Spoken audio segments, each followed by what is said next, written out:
जय माँ। हम लोग बहुत ही सुंदर कैंटो है कि जो आने वाले बीइंग्स होंगे, जो हायर कॉन्शियसनेस के बीइंग्स होंगे, वो कैसे होंगे, कैसे सोचेंगे, कैसे महसूस करेंगे चीज़ों को, कैसे देखेंगे।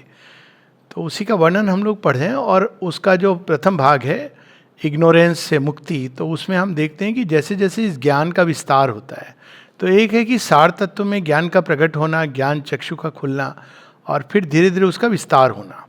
तो उसका जैसे जैसे विस्तार होता है तो क्या क्या अद्भुत चीज़ें चेतना के अंदर प्रकट होती हैं, वो हम लोग पढ़ें। तो अब आगे की यात्रा कंटिन्यू करेंगे हम लोग। Page number 41, 41। अब ये ज्ञान का विस्तार होते होते कहाँ ले जाता है अश्वपति को, वो हम पढ़ें। चौथी लाइन ऊपर से 41 number. The original desire born in the void peered out, he saw the hope that never sleeps. एक चीज तो होती है उच्चतर चेतना के साथ साथ, अभी मैं उच्चतर चेतना की बात करके आ रहा हूं, इसलिए ये आदमी कभी निराश नहीं हो सकता। भगवान की उस पर छाप पड़ी है, इसका चिन्ह ये होता है कि वो कभी निराश नहीं हो सकता, क्योंकि उसके अंदर वो श्रद्धा का जो दिया जलता है वो पूरा सूर्य से ही उसकी डायरेक्ट कनेक्शन है। वो सोलर लाइट जलने लगती है अंदर में, वो चाहे दिया ही क्यों ना हो। तो वो hope that never dies, original desire, ये क्या है? इन द वॉइड, शून्य के अंदर, क्योंकि ये ऋग्वेद में ये कहा गया है कि वो डिजायर जो उस शून्य महाशून्य के अंदर प्रकट होती है। तो कई लोग इस डिजायर को लिटरली डिजायर समझते हैं, लेकिन डिजायर क्या है? एक को हम बहुश्याम, डिजायर क्या है कि भगवान अपने ही जैसे ये सारी सृष्टि में, या ये कहें कि स्वयं को ही देख रहे हैं, और उसमें वो अनेकों अनेकों नाम रूप जिसको भी वो देखते हैं वो उनके जैसा बनने लगता है, क्योंकि ये उसकी नियति ही है। तो सच तो ये है कि भगवान सृष्टि के अंदर भी हैं और सृष्टि को देख भी रहे हैं, इसलिए सृष्टि की नियति तो केवल एक ही है। दिव्य बनेगी, आज बनेगी, कल बनेगी, परसों बनेगी, 1 जन्म बाद, 1000 साल बाद, 10,000 साल बाद, व्हाट डज इट मैटर, बनेगी। और यदि हमारे अंदर ये आशा और उत्साह रहे तो उतनी जल्दी बनेगी। और यदि हम निराश हो कि अरे हमारा तो कुछ नहीं हो रहा, हमारे पड़ोसी तो वैसे ही हैं, हमेशा पड़ोसी तो प्रॉब्लमेटिक होते हैं या मैं और घर के लोगों का नाम नहीं लेना चाहता हूँ पड़ोसी, तो हम दूर कर रहे हैं उसको। बनेगी original desire, hope that never dies. क्यों ये होप कभी नेवर स्लीप्स, ये क्यों नहीं, आशा कभी भी नहीं सो पाती है या कभी भी धूमिल नहीं होती है? क्योंकि वो उस आशा का पोषण स्वयं भगवान कर रहे हैं, तो वो आपको नहीं धूमिल पड़ने देगी।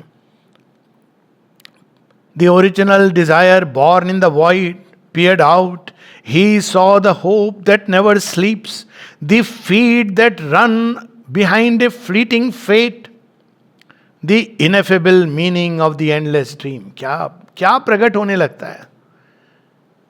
अब देखिए, 2 विचारधाराएं, एक है कि संसार में सब ट्रांजिएंट है, सब फ्लीटिंग है, कुछ भी नहीं आता, तो ये संसार ही व्यर्थ है, ये सारा एक दुस्वप्न है, इससे बाहर निकल जाना। लेकिन ये जो ज्ञान, जो सच्चा ज्ञान आता है जिसमें विस्तार होता है जैसे जैसे, तो हम क्या देखते हैं? हम देखते हैं कि ये जो शायद मिले ना मिले फ्लीटिंग फेट, उसके पीछे भी जो प्रकृति भागती है या मनुष्य भागता है, उसमें भी एक प्रयोजन है। इसीलिए हम कितना भी कह लें कि ये संसार तो माया है, दिखता है ना, लोग सुनने जाते हैं, सत्संग सुन के आते हैं तो संसार सब मोह माया है। बाहर आके पूछते हैं तुम्हारा बेटा क्या कर रहा है, कितना उसको सैलरी बढ़ी है, ये आपको, क्योंकि ये ले जा रही है कहीं पर, भगा भगा के ले जा रही है। हर बार श्री कृष्ण का यही आनंद है, या प्रॉब्लम कह लें कि वो गोल पोस्ट शिफ्ट करते रहते हैं। पहले वो ये गोल पोस्ट, फिर आप जब उसके पास पर मिलने वाला है, और अगर आपको मिल भी गया तो वो हाथ से गायब हो जाएगा फिर वो आगे शिफ्ट हो जाएगा। अब क्यों वो कर रहे हैं गोल पोस्ट शिफ्ट? लोग बड़े परेशान होते हैं कि ये क्या खेल खेल रहे हो हमसे। भाई अगर वो सीधा कहेंगे कि देखो तुमको हिमालय की चोटी चढ़नी है, हम लोग चढ़ेंगे? नहीं चढ़ेंगे। तो पहले कहते हैं नैनीताल आ जाओ, मधुबन आ जाओ। हम मधुबन जाके बड़े खुश हो रहे हैं, नैनीताल।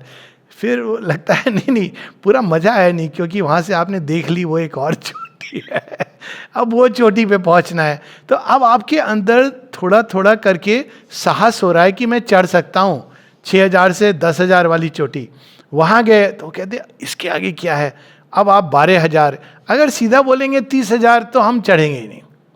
तो feet, the feet that run behind a fleeting fate, मिला और नहीं मिला, fleeting fate, the ineffable meaning of the endless dream.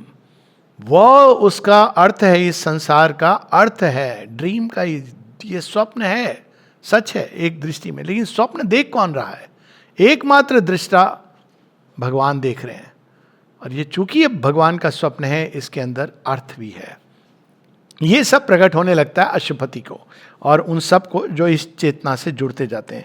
Hardly for a moment glimpsed, viewless to mind, as if a torch held by a power of God, the radiant world of the everlasting truth glimmered like a faint star, bordering the night above the golden over minds shimmering edge. अब देखिए, इसको अगर English को हिंदी में करने से थोड़ा लगता है क्या बता रहे हैं शेर। देखिए, इसकी एक इमेज है, बड़ी सुंदर इमेज है।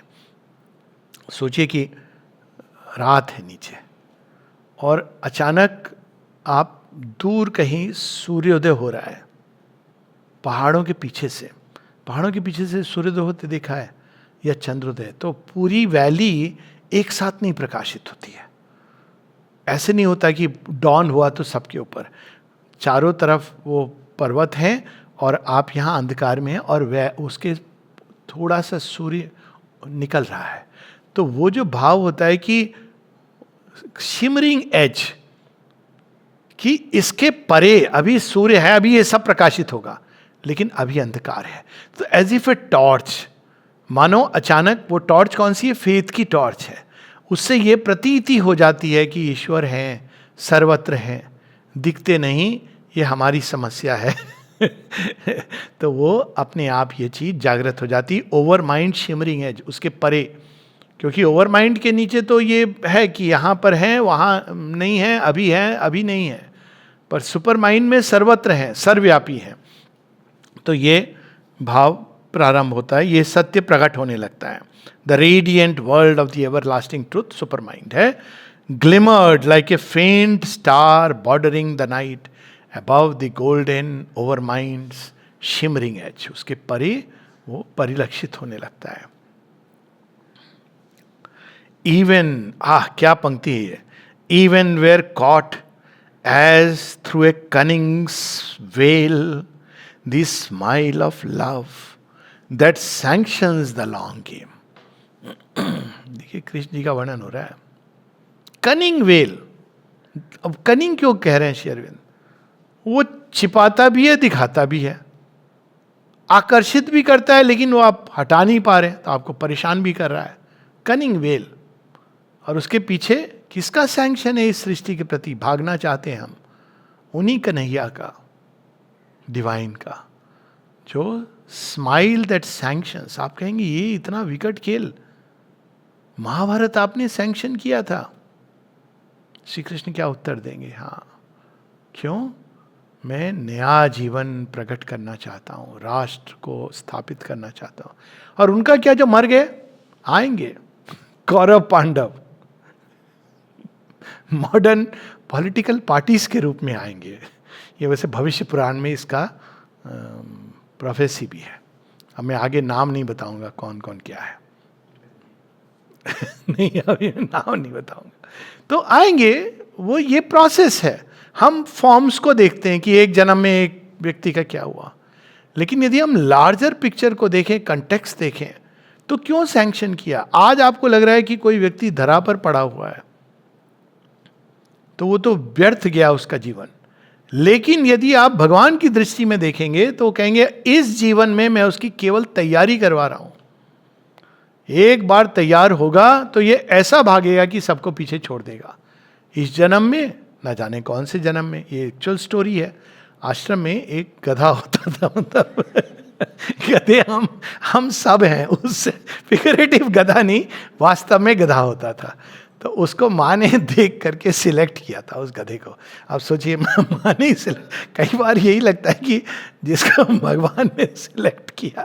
तो इस गधे का नाम था बोडो, और वो काम वाम कुछ करेगा नहीं। जैसे ही वो आया, माँ ने कहा इसको खरीद लो, तो ले लिया उन्होंने धोबी से। अब वो धोबी के यहाँ तो काम करता था, यहाँ काम ही नहीं करे। तो श्री अरविंद को जब ये बताया गया ये गधा कुछ काम वाम नहीं करता है, तो श्री अरविंद ने हंसते हुए कहा, मतलब अंडर इज ब्रेथ उनका हंसना, टिपिकल साधक, तो ये काम नहीं करेगा लेकिन खाएगा, मौज करेगा, डाइनिंग रूम, स्पोर्ट्स ग्राउंड ये सब लेगा, लेकिन वो काम अब नहीं करेगा। तो अब ये गधा एक रेस में दौड़ा, ये सच्ची कहानी है। रेस में गधा दौड़ा तो सब बड़े आश्रमाइट चले गए चीयर करने। अब कहाँ आश्रमाइट की चीयर और यहाँ लोकल पॉपुलेशन की चीयर। अब वो आए, गधों की रेस हो रही है। अब रेस शुरू हुई, बोडो खड़ा हुआ है, उसकी आदत ही नहीं है भागने की, खड़ा है रेस में 2 मिनट 3 मिनट। अब लोगों को समझ में नहीं आ रहा है, कितना भी उसको कह रहे हैं।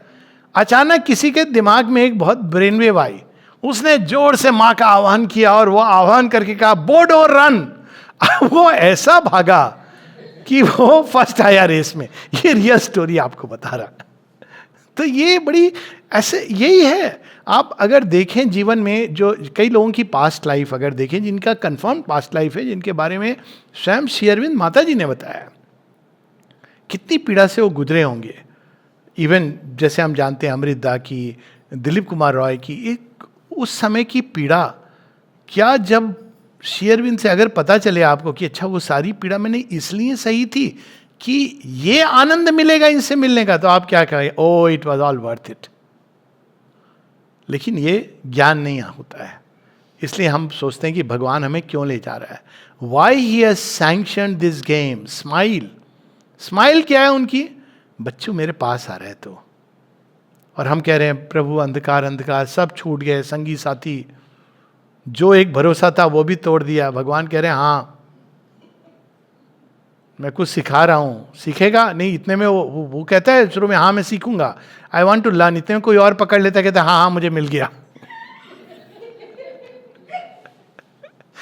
तो भगवान कहते ओहो तुझे फिर अंधकार से गुजरना पड़ेगा। तब अंत में आता है एक समय जब कहते हैं ओ ये मुस्कान है जिसके लिए मैं दुनिया भर की मुस्कानें ढूंढ रहा था। यही तो है ना, हेलन का जो वर्णन है डिवाइन मदर पे सटीक बैठता है, the face that launched 1,000 ships. तो ये सारा स्माइल दैट सैंक्शंस। इसीलिए कनिंग वेल क्यों छिपाया उन्होंने अपने आप को, सीधा क्यों नहीं उजागर किया। अरे भाई हम तैयार नहीं हैं। आप बच्चे को अगर बोलोगे तुमको इतना बड़ा कॉम्प्लेक्स मैथमेटिकल इक्वेशन, देखिए हम लोग के क्लास में भी एलजेब्रा में क्या शुरू होता था, a + b = वॉट एवर, ऐसे सीधा ट्रिग्नोमेट्री की वो कॉम्प्लेक्स हम लोग कहेंगे हमें नहीं पढ़ना है एलजेब्रा वगैरह। तो धीरे धीरे हमारी तैयारी होती है, नहीं तो खेल बिगड़ सकता है।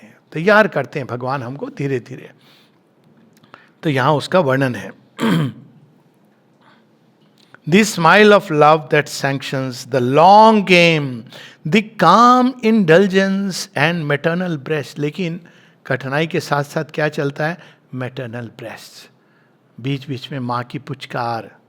वही माँ जो हमको कभी कभी थप्पड़ भी लगाती हैं, रास्ते पर चल तो वही माँ फिर पुचकारती भी है। काम इंडल्जेंस, वही हमारी इच्छाएं भी पूर्ति करती हैं। तो इसका भी अनुभव पूरा एक समग्र दृष्टि में दिखाई देने लगता है। Of wisdom Suckling the child laughter of chance. क्या विजडम है, चांस लगता है ये क्या हो गया हमारे जीवन में, सब बर्बाद हो गया, विजडम है उसके पीछे। तो यहां पर उसका वर्णन है चाइल्ड लाफ्टर, वह जिसको अहंकार हमारा बहुत पीड़ित होता है, हमारी सोल उसमें प्रफुल्लित होती है कि हे प्रभु तुमने बचा दिया मुझे, नहीं तो मैं भी यही सब पता नहीं एक महल दुमहला बना करके उसमें कैद रहता, आपने मुझे इस कैद से मुक्त कर दिया। तो ये सारे चीजें ज्ञात होने लगती हैं। Silence the nurse of the almighty's power, ये बहुत आवश्यक है। क्वाइट्यूड, साइलेंस, इन क्षणों के बिना शक्ति अंदर नहीं आ सकती है। एक रेस्टलेस व्यक्ति कभी भी शक्ति को संवरण नहीं कर सकता। हर किसी को जीवन में कुछ क्षण कम से कम साइलेंस में बैठ के, नीरवता में बैठ के माता जी का आवाहन करना चाहिए। The omniscient hush womb of the immortal word. अब वहां से जो शब्द निकलता है, कौन सा शब्द है? सृष्टि के सारे शब्द उसके अंदर समा जाए। वो जो प्रथम नाद है, यहाँ शब्द कोई इंग्लिश और हिंदी का शब्द नहीं है, वो नाद है, स्वर के रूप में, स्वीकृति के रूप में। और जैसे ही वो शब्द प्रकट होता है साधक के अंदर, जो चेतना के अंदर, वो अनेकों अनेकों रूप ले लेगा, आइडियाज, थॉट्स, अनेकों अनेकों रूप। तो वो सब अब अशुभति की झोली में आ रहा है। End of the timeless, the still brooding face and the creative I of eternity. देखिए ये सब शब्द कितने सुंदर हैं। टाइमलेस का और इटर्निटी, ये दोनों चीजें बता रहे हैं। Timeless, still brooding face. Eternity, इसके बारे में आप कुछ नहीं कह सकते हैं, कालातीत है। टाइमलेस है जिसमें जो कालातीत अवस्था है, जिसमें काल की गति रुक गई है, काल जिसमें बंध गया है, जाकर स्थापित हो गया है जाके, महाकाल और उनका चेहरे का ग्लिम्स, और उसके ऊपर क्या है, उसके अंदर छिपा हुआ इटर्निटी। तो अगर मैं इसको एक रियल एक्सपीरियंस से करूं तो टाइमलेस फेस किसका है? श्री अरविंद का। उसके पीछे कौन छिपा है? इटर्निटी। और यहां पर उसका सुंदर सा वर्णन है। End of the timeless, the still brooding face. वहां तक नाम रूप, क्योंकि आप दृष्टि की सीमा, एक स्पेस टाइम के अंदर, हालांकि वो टाइमलेस है, वो क्षण है, लेकिन वो क्षण उसके अंदर तीनों के तीनों काल की गतियां स्थापित हो गई हैं, लेकिन उसके परे है इटर्नल। तो वहां कह रहे हैं and the creative I of eternity, वो जो अब सारे संसार को देख रही है। सूर्यो यथा सर्वलोकस्य चक्षु नालिप्यते चाक्षुषय बाह्य दोषा। सबको ऊर्जा दे रहा है, अपनी आंखों से सब चीज को बदल रहा है, अपनी दृष्टि से। अब आगे क्या होता है, वो एक शेर याद आता है, क्या क्या हुआ हंगामे ये कि ये नहीं मालूम। क्या क्या होता है? The inspiring goddess entered A mortals breast. तो पहले तो अशुपति को इंस्पिरेशन आ रही है, प्रेरणा आ रही है, रिविलेशन आ रहे हैं, मोमेंट्स होते हैं जब फ्लैशेज आती हैं। अब वह देवी कौन है? Inspiring goddess. अब महामाया स्वयं उनके हृदय के अंदर विराजमान हो गई हैं। डिवाइन मदर ने अपने क्रिएटिव एस्पेक्ट में उस व्यक्ति को अपना घर बना लिया उस व्यक्ति के अंदर। तब क्या होता है? The inspiring goddess entered A mortals breast, made there her study of divining thought and sanctuary of prophetic speech, and sat upon the tripod seat of mind. All was made wide above, all lit below. तो व्यक्ति के अंदर profit, share, ऋषि, दूरदर्शी, ये सब अपने आप जाग जाता है, क्योंकि अब वो जो भी कहेगा उसकी स्पीच प्रॉफिट। इसीलिए कहते हैं ऋषियों की वाणी, सच्चे ऋषियों की, दाढ़ी वाले ऋषियों की बात नहीं कर रहा हूँ मैं, सच्चे ऋषियों की वाणी वो कहीं ना कहीं वो होगी, क्योंकि वो नहीं बोल रहे हैं, उनके अंदर। कभी कभी कहते हैं जीवा में सरस्वती बैठ गई, लेकिन जब हृदय के अंदर सरस्वती बैठ गई तो फिर क्या होगा? वो तो हृदय तो संचालन करता है। तो आप वो कहोगे जो सच होगा, और सच ही आपके मुख से निकलेगा। इसीलिए कहते हैं ना कि ऋषियों की वाणी व्यर्थ नहीं जाती। ऐसी कभी कभी ऐसी चीजें बोल देते हैं जो लोगों को, अगर हम अपनी कथाओं को पढ़ें, अरे ये क्या बोल गए, लेकिन वो सच होती है। उसके पीछे एक सत्य है, उसके पीछे एक विजडम है जो ऑपरेट कर रही है। इसीलिए ऋषियों का श्राप भी वरदान होता है। तो यहां पर उसका वर्णन है कि जब वो अंदर बैठ जाती हैं, set upon the tripod seat of mind. Tripod seat कौन सी है? मन के ये जो तीन प्रकार के फिजिकल, वाइटल और मेंटल माइंड है, जिसको हम जानते हैं, उसके परे है, इसके ऊपर वो बैठ गई हैं। और ये ट्राइपॉड सीट वैसे डेल्फी का भी वर्णन है इसमें। डेल्फी जो गॉडेस है, वहाँ जो प्रीस्ट होता था, ये एक्चुअली ग्रीक मिथोलॉजी से जुड़ी हुई है ये। तो वहाँ पर एक ग्रीस में मंदिर है, अब तो मैंने पूछा कि अभी भी होती है वहाँ, प्रोफेसर बोले नहीं नहीं कुछ नहीं होता। तो उस मंदिर में जो प्रीस्ट होता था, कभी कभी एक दिन होता था, विशेष दिन, जिस दिन उसके अंदर जो देवी हैं डेल्फी गॉडेस, वो उसके अंदर बैठ जाती थी।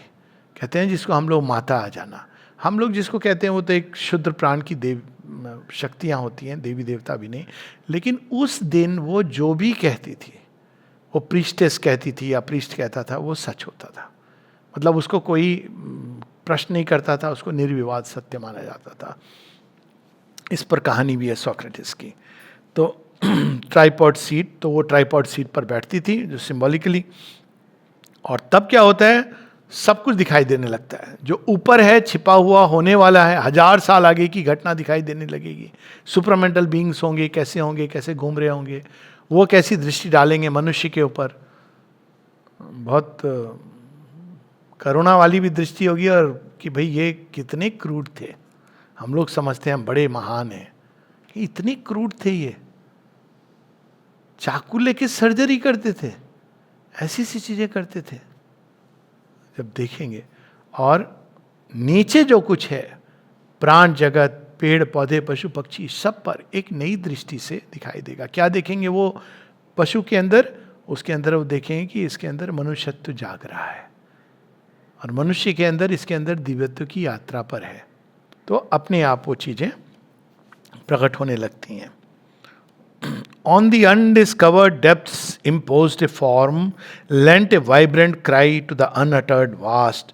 वे सत्य गहराई में जो छिपे हैं, जो विस्तार में छिपे हैं, जिनको कोई वाणी मुखरित नहीं कर सकती, कोई वाणी प्रकट नहीं कर सकती, वे सारी चीज़ों को प्रकट करने की क्षमता वाणी के माध्यम से अष्टपति के अंदर आ जाती है। हम देखते हैं श्री अरविंद के साथ कि परस्यूट ऑफ द अननोएबल, जिनके बारे में कोई कुछ नहीं कह सकता, पर ब्रह्मन, श्री रामकृष्ण कहते हैं कि अरे उसको हाहा करे गिरे पड़े। काली माता के बारे में बता सकते हो, लेकिन उसके बारे में क्या बता सकते हो। श्री अरविंद पूरा एक कैंटो लिखते हैं पर ब्रह्मन पर, उनकी एक कविता है।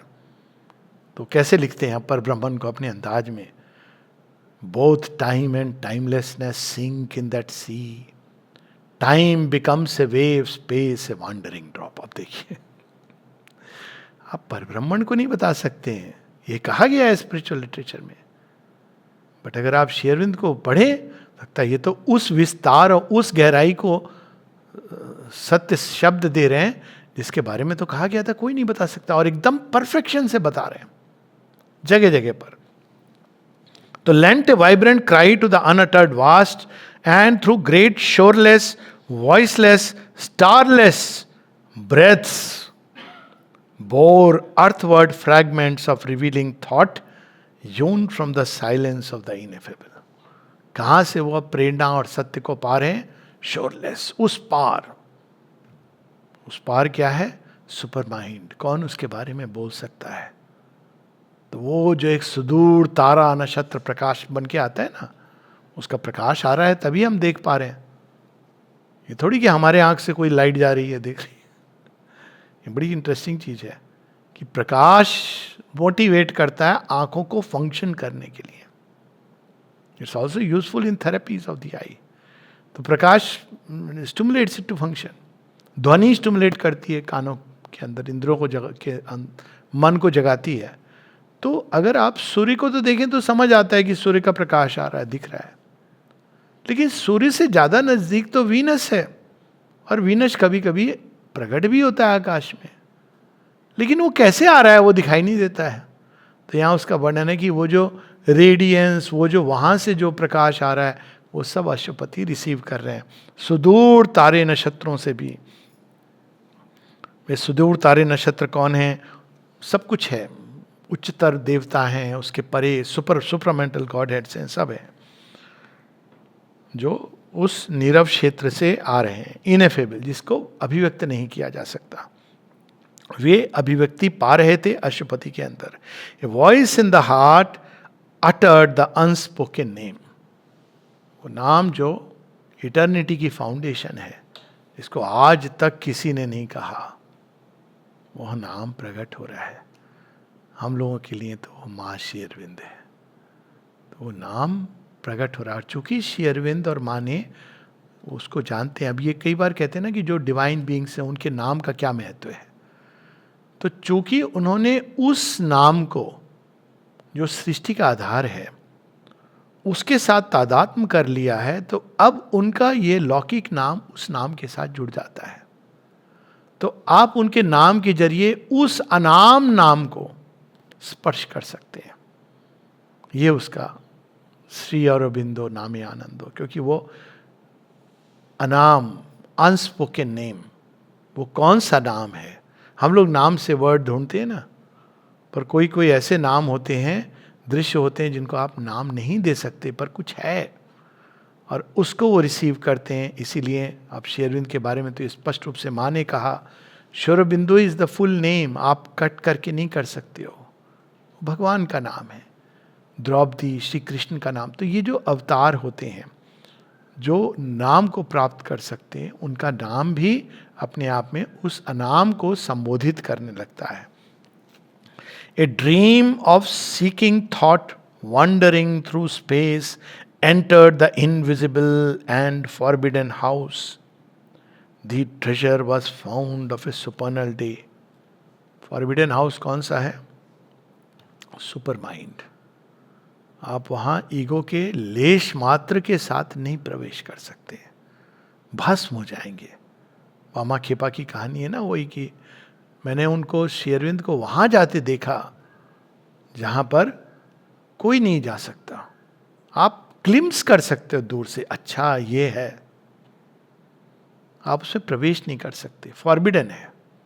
आप वहां जाओगे तो उस परम प्रकाश के अंदर विलीन हो जाओगे। तो यहां वो श्री अरविंद अशुपति वहां प्रवेश करते हैं। Entered the invisible and forbidden house, the treasure was found of A supernal day. और उसमें जो कुछ छिपा हुआ है वो सब वो धरती के लिए लाएंगे, पर अभी वो उसको देख रहे हैं। अब केवल ऊपर नहीं, क्योंकि all was lit wide above, all lit below. अब नीचे क्या छिपा है? नीचे कोई छिपी है चीज है, नीचे भी कोई ऐसी सत्य है। In the deep subconscious glowed her jewel lamp,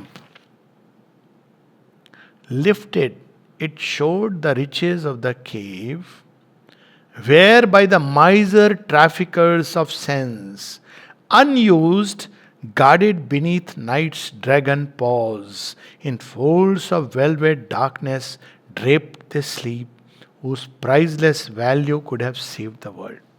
सीधा सीधा वेदों की एक कहानी है इसमें, कि ये सारे जो रॉबर्ट्स हैं, जो ये दस्यु हैं, जो चुरा करके हमारे अंदर भगवान के आनंद को, अमृत तत्व को छिपा देते हैं गुफा के अंदर, और वो हमको क्या देते हैं? उसका डिस्टॉर्ट करके उसका एक छटाक भर, लेकिन छिपा के रखा है इन्होंने।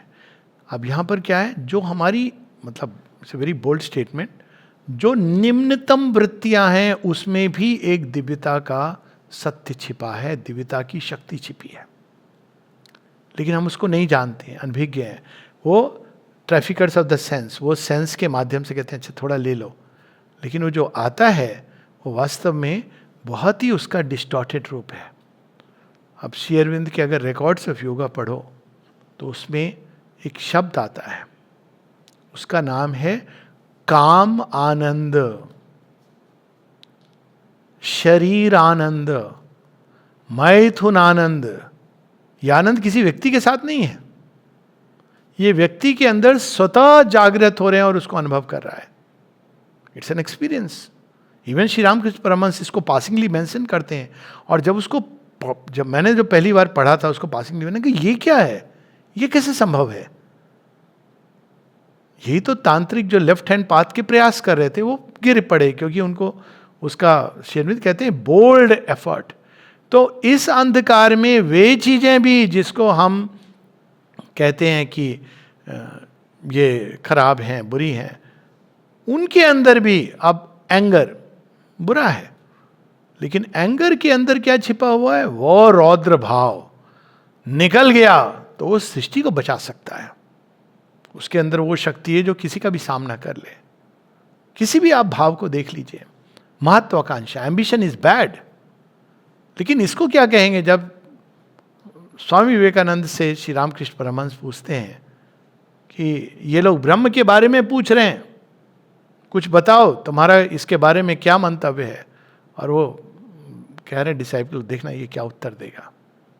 स्वामी विवेकानंद चुप होते हैं थ्रेशोल्ड पर, फिर कहते हैं आई एम ब्रह्मन, मैं ही ब्रह्म हूं। अब देखिए, मैं ही भगवान हूं। लेकिन वो जो पानी वगैरह क्या, नहीं ये सब बेकार की बातें हैं, तू कोई बहुत अच्छा डॉक्टर बन जा, अफसर बन जा, खूब पैसे कमा ले, यही है बस। तो वो चीज़ों को डाइवर्ट डिस्टॉर्ट कर देते हैं। बड़ी इंटरेस्टिंग है। असुर भी ये प्रयास करता है ऐसे कि बाहर से मैं पूरे त्रिलोक अधिपति बन जाऊंगा, सारे ग्रहों को अपने अधीन कर लूंगा, तो मैं राजा बन जाऊंगा। लेकिन राजा बनने का तो एक ही तरीका है, यूनियन विद द डिवाइन। तब आप राजा नहीं बनते हो, राजा के साथ एक हो जाते हो। तो यहां पर उस priceless treasure could have saved the world, क्योंकि ये वृत्तियां ऊपर नहीं है, ऊपर तो वो स्वयं प्रकाश में स्थित है, लेकिन नीचे जो वृत्तियां हैं उनके अंदर ये सत्य छिपा हुआ है। तो यहां इसीलिए कहा गया है कि जो अभय देता है उसका दर्शन बड़ा भयंकर होता है, उपनिषदों में कहा गया है। अब देखिए नीचे क्या छिपा है, भय। लेकिन उस भय के अगर हम एक बार उसको कन्फ्रंट कर लें तो अभयंकर के दर्शन होते हैं। तो उसके अंदर पीछे छिपे हैं। शिव जी के पास जाएंगे तो पहले कौन मिलता है, वासुकी नाग, ओ इतना बड़ा फन लेकर के, तो आप पाँव छूने जा रहे हैं तो पहले तो आप यही बोलेंगे ना कि शिव जी प्लीज इसको आप थोड़ा कंट्रोल में कर लीजिए। शिव जी तो मगन है ध्यान में, आप डरेंगे उससे तो आप नहीं जा सकते हैं। कृष्ण के गोपाल स्वरूप के पीछे कौन छिपा है, कालोस्मी, कुरुक्षेत्र के श्री कृष्ण। तो भय के साथ नहीं, पर उसी भय के साथ अभयंकर जुड़ा हुआ है। उसको जब हम कन्फ्रंट करते हैं तो वो चीजें हमारे अवचेतना में जिससे हम भागते हैं, और वहां भी जो सत्य हैं, जो रात्रि के अंधकार में ड्रैगन पॉज के जहां से कोई नहीं निकाल सकता, वहां भी अश्वपति जाते हैं और वहां भी देखते हैं कि अरे यहां भी वो प्राइजलेस ट्रेजर हैं जिनसे संसार बचाया जा सकता है। A darkness carrying morning in its breast looked for the eternal wide returning gleam. उस अंधकार में भी अभीप्सा हो रही है। डिजायर क्या है, उसने एक रूप ऐसा ले लिया है। वास्तव में व्यक्ति क्या खोज रहा है, जैसे एबिस को, अब इसको एक बड़ा सुंदर उपनिषदों में कहा गया है, हंगर दैट इज डेथ। जो भूख है वही मृत्यु लाती है। तो अब देखिए शुरू में क्या हंगर होती है, भौतिक चीज़ों की। सबसे पहले तो भोजन की हंगर होती है, उसके ऊपर आप उठते हैं तो चीज़ों की, वस्तुओं की हंगर होती है, डिज़ायर। उसके ऊपर उठते हैं तो महत्वाकांक्षाएं, धन, नाम, प्रतिष्ठा, पद, इसकी हंगर होती है। फिर प्रेम की हंगर होती है। अंत में जाके आप रियलाइज करते हो कि ये हंगर तो इन्फिनिट की हंगर है। तो जिस दिन वो हंगर, जो प्यास, जो भूख है, वो भगवान की प्यास में बदल जाती है, तो बस फिर क्या है, सब कुछ ऊपर से नीचे तक भर जाता है डिवाइन लव की। तो यहाँ पर उसी की बात है, darkness carrying morning in its breast. आप हंगर को समाप्त कर देंगे तो निष्क्रियता में चला जाएगा व्यक्ति। तो भगवान उसकी हंगर को नर्स करते हैं। एक लंबी यात्रा होती है, अनेकों अनुभव होते हैं, अंत में वो रियलाइज करता है वो हंगर फॉर द इन्फिनिट। अगर प्रारंभ में बोलेंगे ये क्या बात कर रहा है, समझ नहीं आ रहा है, इससे अच्छा तो मैं चुपचाप बैठा रहूं, तो निष्क्रियता की ओर चला जाता है। अगर बहुत जल्दी कई बार भगवान का विजन खुल जाता है, वो भी समस्या होती है। कई लोगों को लगता है ओ ये तो बड़ा कठिन है, लेकिन वास्तव में कठिन नहीं है। अगर हम एक बार ये समझ लें कि जिसने प्यास जगाई है ना, वो पानी भी देगा। एक बार बस ये समझ आ जाए कि प्यास जगाने वाला ही पानी देके संतुष्ट कर सकता है। लेकिन कई लोगों को घबरा जाते हैं, निष्क्रियता, इनर्शिया में चला जाता है प्रकृति। तो इसलिए वहाँ पे उसका वर्णन है, looked for the eternal wide returning gleam. जो सूर्य खो गया था, एक बार एक फ्रेज के रूप में यह बात आई थी, चलो सूर्य को उगाते हैं, सूर्य की खेती करते हैं। कहाँ है सूर्य? धरती के अंदर बीज रूप में सोया हुआ है। कैसे निकलेगा? धान की बाली के रूप में निकलेगा, वही सूर्य का प्रकाश है। देखिए कब निकलेगा? जब फिर से सूर्य चमकेगा, तो वो सूर्य जो अंदर जाके पोषित कर रहा था बीजों को, वो बाहर प्रस्फुटित होगा। सूर्य और सूर्य का मिलन होगा। वह जो शुद्ध सूर्य अपना निराकार साकार के रूप में है, वही रूपवान होकर के निकलेगा। धान के अंदर, गेहूं के अंदर भी तो सूर्य ही है, उसका अंश है। देखिए कितना सुंदर लगता है ऐसे जब हम देखते हैं इस सृष्टि को। तो वो प्रतीक्षा करते हैं, रिटर्निंग ग्लीम, रिटर्निंग सन, सूर्य फिर से आए, waiting the advent of a larger ray and rescue of the lost hertz of the sun. फिर से ये वैदिक कहानी है, lost hertz of the sun. ये ग्रीक कहानी भी है। और वैदिक कहानी क्या है? ये कि जो हर्ड्स क्या है, वो फ्लॉक ऑफ शीप, गाय। तो गाय को चुरा करके ले जाते हैं। ये कहानी कई जगहों पे आती है। तो गाय को चुरा करके असुर ले जाते हैं और बंद कर देते हैं अपने अंधकार के क्षेत्र में, गुफाओं में। तो इंद्र पहले भेजते हैं शर्मा को कि देखो इनको बोलो, समझाओ बुझाओ कि दे दे हमारी गाय, हमारा हिस्सा जो है देश का जो टूटा हुआ है उसको वापस करो। तो वो समझाते हैं। तो वो तो शर्मा को ब्राइब करने लगते हैं। उनकी जो वृत्ति है, हमसे मिल जाओ, हम मिल करके राज करेंगे। तो शर्मा तो इंट्यूशन की देवी हैं, वो तो वापस जाती हैं, इंद्र को बताती हैं यहाँ छिपे हुए हैं। जैसे ही बताती हैं तो ब्रह्मोस चलता है और वो सारी केव्स टूट जाती हैं और उसके अंदर से फिर ये सारे सांप बिलबिला के निकलते हैं, असुर राक्षस, और उनको इंद्र अपने वज्र के आघात से समाप्त करते हैं। तो ये rescue of the lost hertz of the sun. तो ये हम सबके अवचेतना के अंदर बहुत सी चीजें ऐसी छिपी हैं। बहुत सारे शायद पास्ट लाइफ में जब हम श्री राम श्री कृष्ण के साथ घूमे होंगे, निश्चित रूप से रहे होंगे।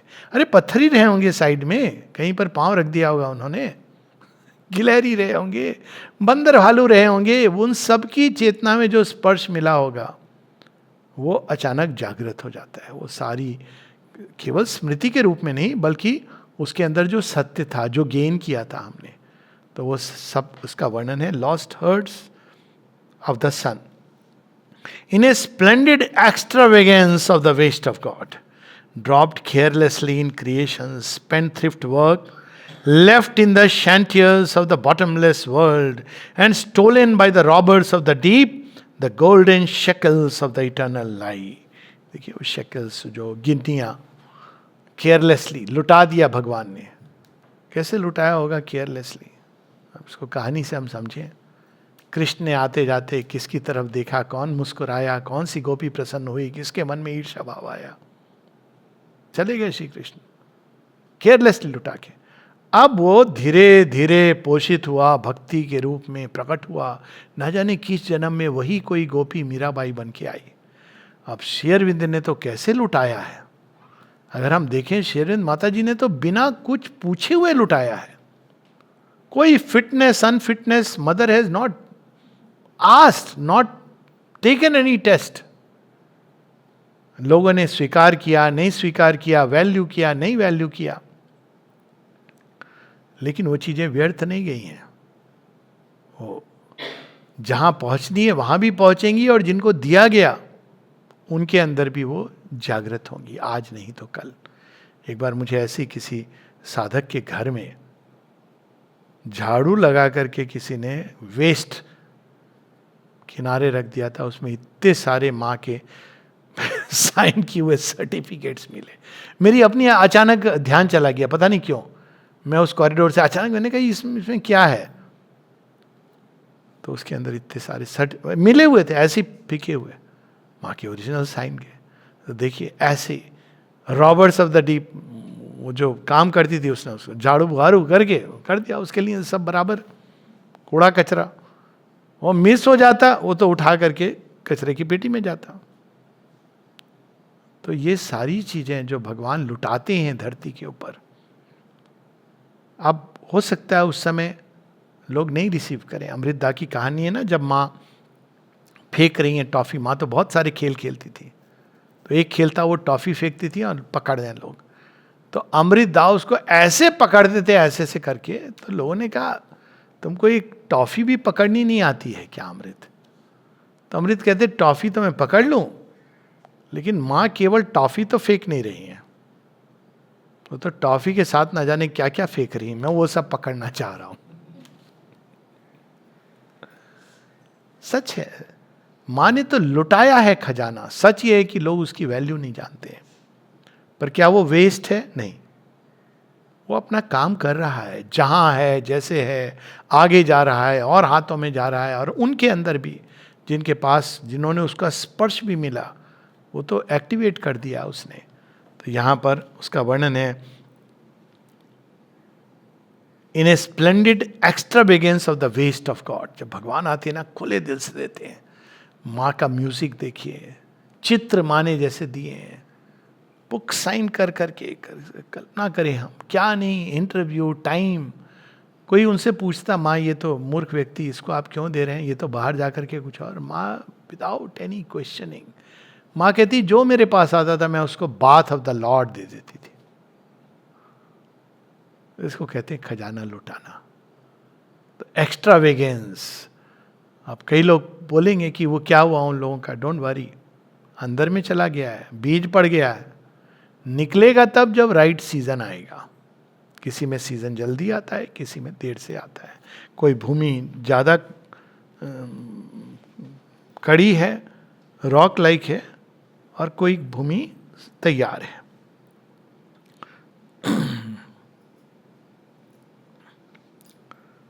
Hoarded from touch and view and thought's desire, locked in blind antres of the ignorant flood, lest men should find them and be even as gods. ये भी एक स्ट्रेटजी है। उन्होंने छिपाया हुआ, ये वो पुराने उसमें आता है ना, वेदों को। तो हम वेद पढ़ते हैं जो किताब में लिखे हैं, ओरिजिनल वेद तो मनुष्य की हृदय में छिपाए गए हैं। ढूंढ लो, ढूंढते रह जाओगे। क्योंकि वो इतना पावरफुल, इसकी बड़ी बड़ी कहानी आती है। अभी हनुमान जी के सीरियल में भी वही कहानी आती है कि वो ऐसा ज्ञान है, किसी के हाथ में पड़ जाए, असुरों के हाथ में, और असुर प्रयास करते हैं, लेकिन उनको उस स्क्रिप्ट को पढ़ना नहीं आता है। तो वो कैसे पढ़ते, रिवर्स करके पढ़ते हैं। मैं कुछ इंडिकेट नहीं कर रहा हूँ, मतलब हम लोग अगर ऐसे फ्रंट पेज से लास्ट पेज पढ़ेंगे तो असुर उसको लास्ट पेज से फ्रंट पेज पढ़ेगा। हम लेफ्ट टू राइट पढ़ेंगे तो राइट टू लेफ्ट पढ़ेगा। तो चीज तो है उसके पास, लेकिन वो उसको पढ़ नहीं पा रहा है और उसका लाभ नहीं ले पा रहा है। तो उसी प्रकार से खजाना भगवान ही छिपाते हैं, क्योंकि नहीं तो असुरों के हाथ में ये चीज आएगी, तो उसका दुरुपयोग करेंगे। अहम ब्रह्मास्मि, ये मंत्र आया था ना रावण के पास, अहम ब्रह्मास्मि। क्या बना दिया उसने अपने आप को, विनाश कर दिया उसका। तो इसीलिए ये चीजों की तैयारी। लेकिन अशुपति ये सारी खजाना उनके हाथों में आ रहा है, क्योंकि अशुपति तैयार हैं और वहां पहुंच गए हैं। A vision lighted on the व्यूलेस Heights, A wisdom illumined from the voiceless depths, a deeper interpretation great in truth, A grand reversal of the night and day. अब देखिए यहाँ पे एक नए प्रकाश में चीजें दिखने लगती हैं। कौन सी चीजें? Scriptures, great and truth. Great and truth कैसे होता है? ट्रुथ तो ट्रुथ है। अब देखिए श्री अरविंद का इंटरप्रिटेशन पढ़िए, deeper interpretation great and truth. उन्होंने तो इवन पॉलिटिक्स में पूरा वो बताते हैं कि नेशनल लाइफ में 3 स्टेजेस होती हैं, और वो श्री कृष्ण के जन्म से उसको जोड़ देते हैं। फिर एक पैराबल है महादेव एंड सती, तो पढ़ी तो सबने है। श्री राम कथा पढ़ी है। कई लोग पूछते हैं कि माता सीता का त्याग क्यों किया, अंत में वो क्यों चली गई भूमि में। भाई पहला त्याग तो ये था कि वो जाके असुर भूमि को चेंज करे, नहीं हुआ। फिर मनुष्यों में चेंज करे, मनुष्य भी तैयार नहीं है। तो माता सीता भूमि में जाकर वो एक यूनिवर्सल पावर के रूप में स्थापित हो जाती हैं। अब माँ सीता हर भूमि की संतान के अंदर है, और वो सब कुछ सहन करने की शक्ति देती हैं जो उस समय उन्होंने सहन किया। अब ऐसे अगर हम स्क्रिप्चर को पढ़ें तो बड़ा आनंद आता है, और नॉर्मली अगर पढ़ें तो फिर ये प्रश्न आते हैं।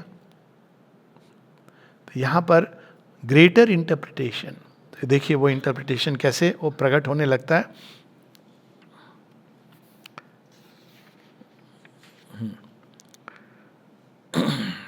ए wisdom illumined from the voiceless depths, a deeper interpretation great and truth. यही हम वेदों के साथ श्री अरविंद का देखते हैं.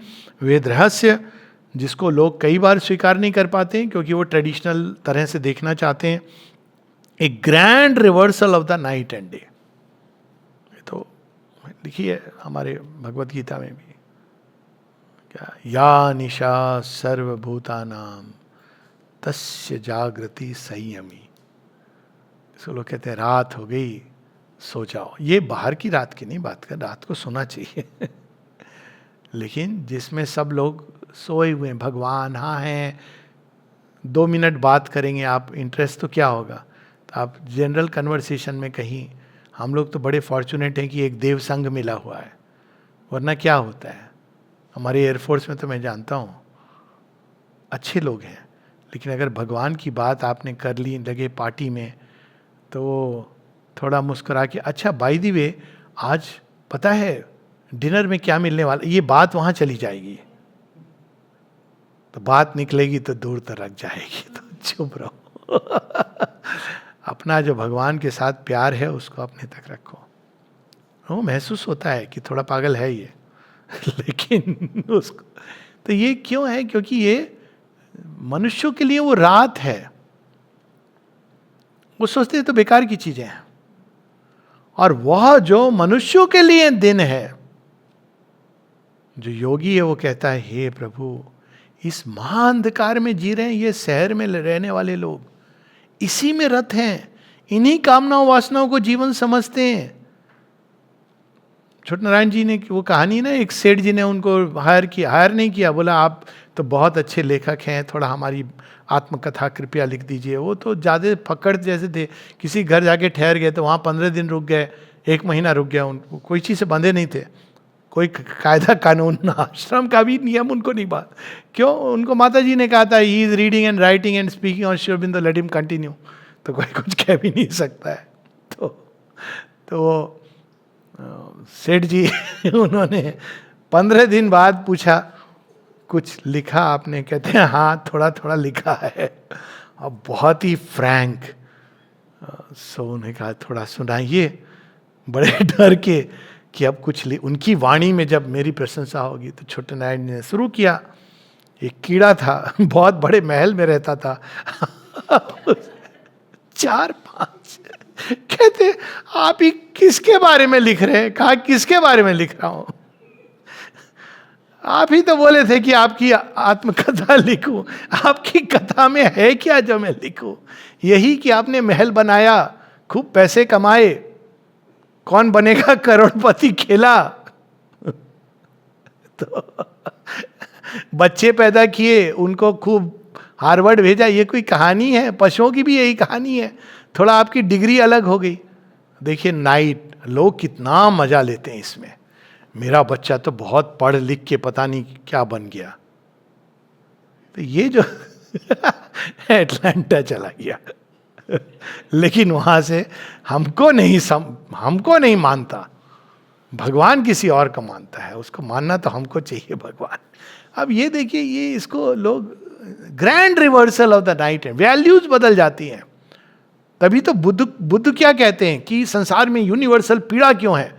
कोई बुद्ध जी से पूछता आपको किसने कहा पीड़ा? हम तो बड़े मजे में हैं. हम देखिए ना, हमारी लाइफ बहुत अच्छी चल रही है, हमारी वाइफ बहुत हमारी सेवा करती है. वो अलग बात है कि करती हो ना करती हो, कहता है आदमी. या हमारा हस्बैंड तो बहुत अच्छा है, वो अलग बात है कि वो दिखाने के लिए बहुत अच्छा है. घर में कलह क्लेश होता है. अब ये वो लोग तो इसी को समझते हैं ना सुख. हम तो सुखी हैं. और बुद्ध क्या कह रहे हैं? घोर पीड़ा में, अंधकार में व्यक्ति रह रहा है. This is the grand reversal of the day and night and day. All the world's values changed, heightening life's M.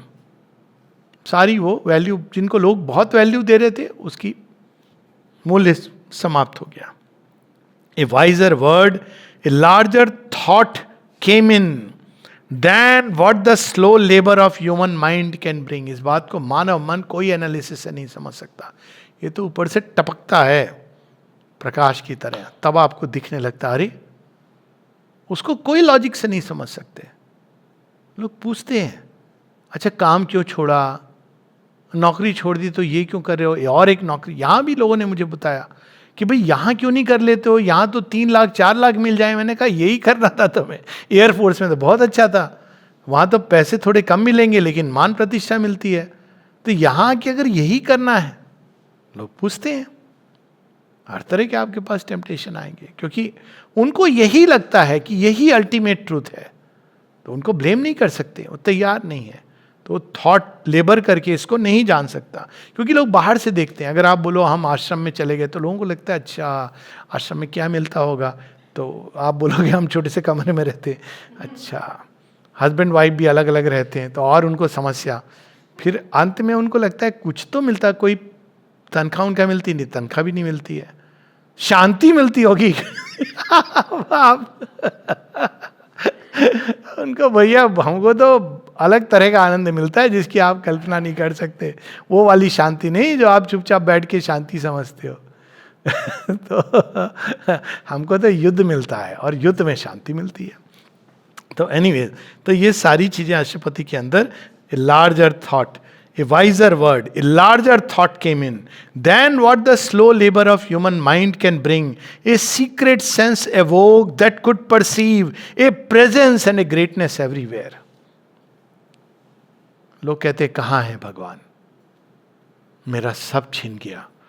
और जो योगी हो क्या कि यहां है भगवान, उसी ने छीना है। बोलेंगे ऐसा वाला भगवान नहीं चाहिए।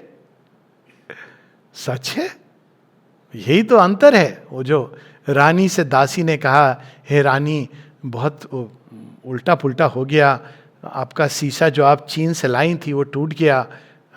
बड़े डर के कह रही है कि मेरा सिर कलम हो जाएगा, कट जाएगा।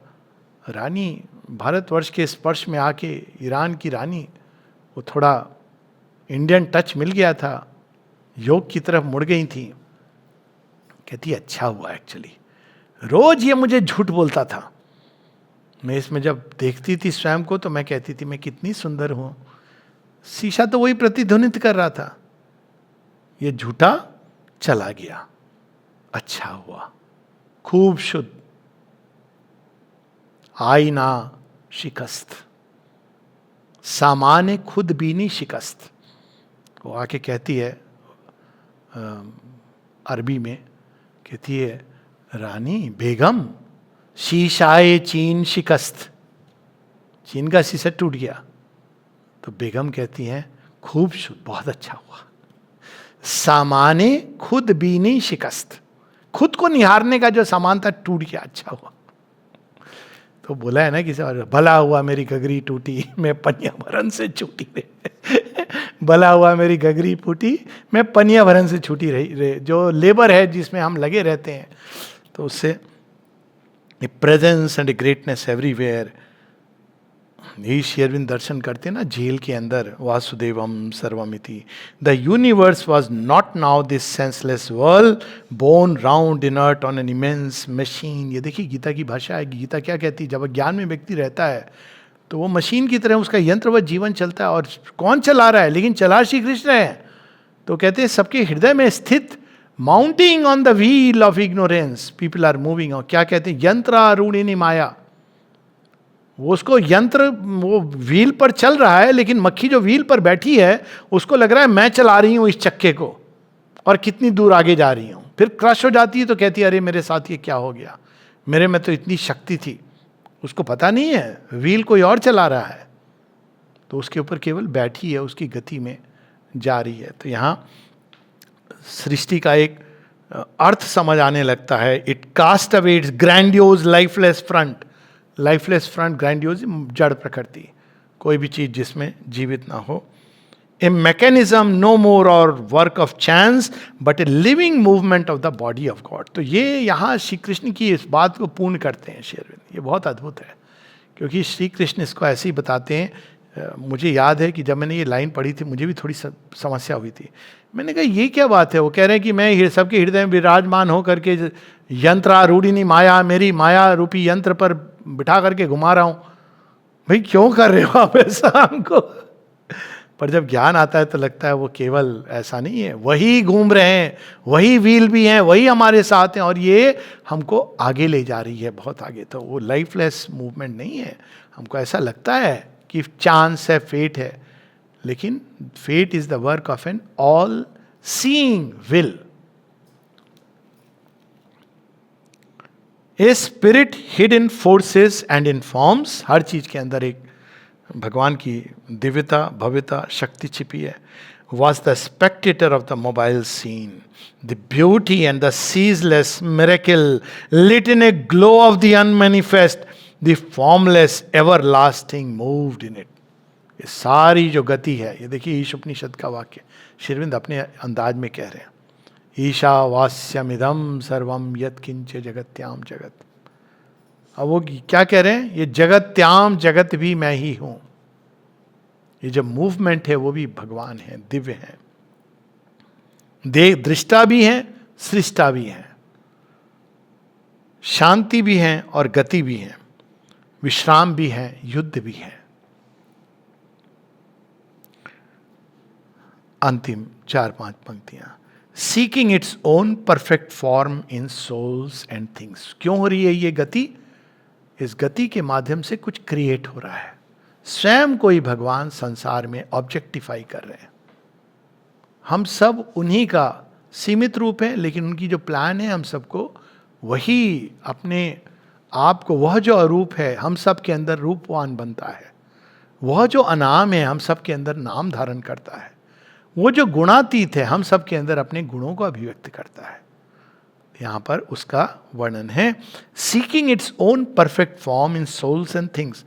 भाई हमको पसंद आए या ना पसंद आए, बात ये हो रही है, better we accept and know. एंड देखा जाए तो कितनी सुंदर बात है। ठीक है, पैसेज लंबा है, लेकिन श्रीअरविंद कह रहे हैं कि इसको छोटा कर सकते हो, पर वो हम नहीं चाहते। हम चाहते कि हम इनर्ट बैठे रहेंगे और अपने आप मैजिक हो जाए। Life kept no more a dull and meaningless shape. अरे ये क्या जीवन है, चलता जा रहा है ऐसे, इससे तो नहीं अच्छा। ऐसा नहीं है। हर दिन, हर रोज सुबह एक नई आशा, एक नई संभावना लेकर के प्रकट होती है। In the struggle and upheaval of the world he saw the labour of a godhead's birth. Earth's pains were the ransom of its present delight। वो जो पीड़ा होती है धरती के अंदर अवतार के आने के पूर्व, यह अवतार जब धरती पर रहते हैं, यहाँ 2 विश्व युद्ध हो गए, वो पीड़ा अभी भी हम देखते हैं, जो रेस्टलेसनेस, छटपटाहट, वास्तव में किसकी है? जन्म देने की। वो प्रसव पीड़ा है एक नए नवजन्म की, चेतना के नवजन्म की। लेकिन हम लोग क्या करते हैं, हम या तो भगवान को कोसते हैं प्रसव पीड़ा से, या तो इनर्शिया में चले जाते हैं। लेकिन वास्तव में वो स्ट्रगल के पीछे क्या है? एक नवजात दिव्य शिशु को जन्म देने की का प्रयास है। A secret knowledge masked as ignorance. हमको ये ज्ञान लगता है, लेकिन अज्ञान के पीछे ज्ञान छिपा है, इसीलिए आशा है। वेदों में दिति और अदिति की कहानी है, ये इसी से। दिति की संतानें और अदिति, ये समय का भाव है, इस कहानी में मैं नहीं जा रहा हूँ। बहुत सुंदर कहानी है कि दिति की जब संतान होती है तो इंद्र वज्र के द्वारा उनको 49 टुकड़ों में तोड़ देते हैं। लोगों को समझ नहीं आती कि इंद्र कर क्या रहे हैं, but is the truth behind this story. Anyways, a secret knowledge masked as ignorance, fate covered with an unseen necessity, the game of chance of an omnipotent will. हमको ये चीज़ें, चांस, फेट, कर्मा, ना जाने क्या क्या, बड़े दुख से लोग कहते हैं तुम्हारे कर्म होंगे। अरे भाई, ओरिजिनल कर्म भगवान का है और वो जानते हैं कि वो क्या कर रहे हैं। और जितनी बड़ी समस्या उतना बड़ा संभावना दे करके भेजते हैं, और उसके साथ साथ उतनी बड़ी ग्रेस। तो ये सब जो हमको अभी नहीं समझ आता है ज्ञान में, हमको ये अंधकार लगता है, हम इसमें छटपटाते हैं, रोते हैं, बिलखते हैं, भागना चाहते हैं। अब अश्वपति क्या देख रहे हैं? इसके अंदर तो दिव्य शिशु के जन्म की प्रसव पीड़ा है। माँ इसको लिखते, अपनी जापान की एक टॉक है, नेचर इज सो रेस्टलेस। क्यों? रेस्टलेसनेस के अंदर वो कुछ और जन्म देना चाह रही है। अब ये प्रयास कितना समय लगेगा? आफ्टर ऑल नव सृष्टि की ये प्रसव पीड़ा है, ये 9 महीने में तो नहीं होगी, लेकिन 9 जन्मों की ज़रूरत नहीं है, 900 साल या 90 साल में हो जाए तो बहुत अच्छा है। तो इसी के साथ जय माँ।